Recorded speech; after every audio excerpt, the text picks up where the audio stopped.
ఇక డీటెయిల్స్ చూస్తే కాకినాడ జిల్లాలో వేట్లపాలెం గ్రామంలో డయేరియా బారిన పడిన బాధితులను రాష్ట్ర కార్మిక శాఖ మంత్రి వాసంశెట్టి సుభాష్ పరామర్శించారు. గత ప్రభుత్వంలో గ్రామాల్లో పరిశుభ్రత విషయమై అధికారులు పట్టించుకోకపోవడం కారణంగా డయేరియా ప్రబలిందన్నారు. చంద్రన్న పాలనలో ఇప్పటికే రాష్ట్ర వ్యాప్తంగా చర్యలు తీసుకోవడం జరిగిందన్నారు. గ్రామాల్లో పరిసరాల పరిశుభ్రంగా ఉంచే విధంగా రాష్ట్ర ముఖ్యమంత్రి చంద్రబాబు నాయుడు, డిప్యూటీ సీఎం పవన్ కళ్యాణ్ కూడా అధికారులకు ఆదేశాలు జారీ చేయడం జరిగిందని మంత్రి వాసంశెట్టి సుభాష్ తెలిపారు. ఆదివారం కాకినాడ ప్రభుత్వ ఆసుపత్రిలోని నూతన ఈఎన్టీ బ్లాక్లో చికిత్స పొందుతున్న డయేరియా బాధితులను మంత్రి వాసంశెట్టి సుభాష్, కాకినాడ సిటీ ఎమ్మెల్యే వనమాడి కొండబాబులు పరామర్శించి బాధితుల ఆరోగ్య పరిస్థితిని, వైద్యులను అడిగి తెలుసుకున్నారు.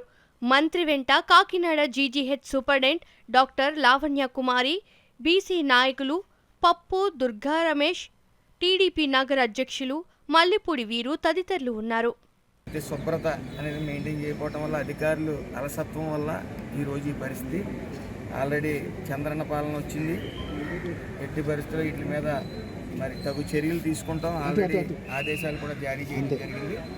చంద్రబాబు నాయుడు గారు ఆదేశాలు జారీ చేయడం జరిగింది. అందులో భాగంగానే నేను ఇక్కడ రావడం జరిగింది. మరి అందరూ కూడా బాగానే ఉన్నారు. మిగతా పేషెంట్లు దురదృష్టవశాత్తు ఒక పేషెంట్ చనిపోవడం జరిగింది.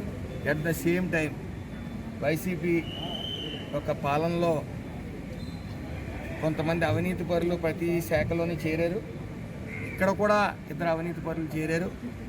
వైసీపీ కార్యకర్తలు, వాళ్ళు వర్కర్స్ 100 మంది అయితే ఓ 50 మందిని చూపించి, అలాగే శాలరీలో కూడా తగ్గి తక్కువ శాతం ఇచ్చి ఇబ్బందులు గురి చేస్తూ ఉన్నారు. దీని మీద మాకు కంప్లైంట్స్ అయితే రైజ్ అయినాయి. దాంట్లో భాగంగా కూడా ఇక్కడికి ఎంక్వైరీ కోసం రావడం జరిగింది. వాళ్ళ మీద కూడా చర్యలు తీసుకోవడం జరుగుతుంది.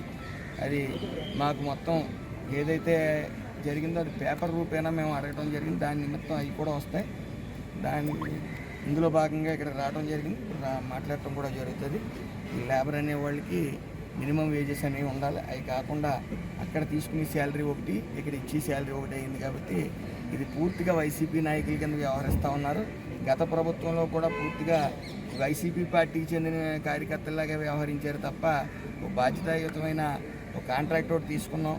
చాలామంది లేబర్ ఉన్నారని ఆలోచన లేకుండా వాళ్ళకి తక్కువ జీతాలు ఇస్తూ వాళ్ళ కుటుంబ పోషణకి ఇబ్బందికరమైన పరిస్థితులు సృష్టించారు.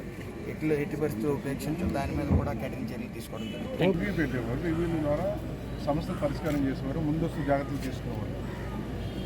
అది ఎండాకాలం వస్తుందంటే, వర్షాకాలం వస్తుందంటే కాలం తీయించడం, ఎండాకాలం వచ్చేటప్పటికి ఒక రకమైన పర్యవేక్షణ చేయడం, ఇవన్నీ కూడా సీజన్ వైజ్గా డాక్టర్లతో కూర్చుని, సంబంధిత అధికారులు కూర్చొని పర్యవేక్షణ చేసేవాళ్ళు.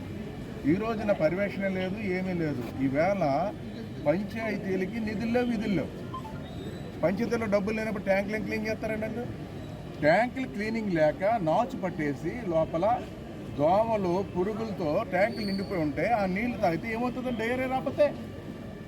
ఈరోజు పంచాయతీలో ఉన్నటువంటి ప్రెసిడెంట్లే చెప్తున్నారు, మాకు నిధుల్లో విధులు మీరు శుభ్రం చేయించలేకపోయింది. దానివల్ల వచ్చింది. వైసీపీ ప్రభుత్వం ఆ డబ్బులన్నీ కూడా జగన్మోహన్ రెడ్డి గారు పంచాయతీ నిధులను కూడా డైవర్షన్ చేస్తారు. సరైన పర్యవేక్షణ లేకపోవడం వల్ల ఈ పరిస్థితులు వచ్చినాయి. అందుకే ఈరోజు తెలుగుదేశం ప్రభుత్వం అధికారంలోకి వచ్చింది, కూటమి ప్రభుత్వం అధికారంలోకి వచ్చింది.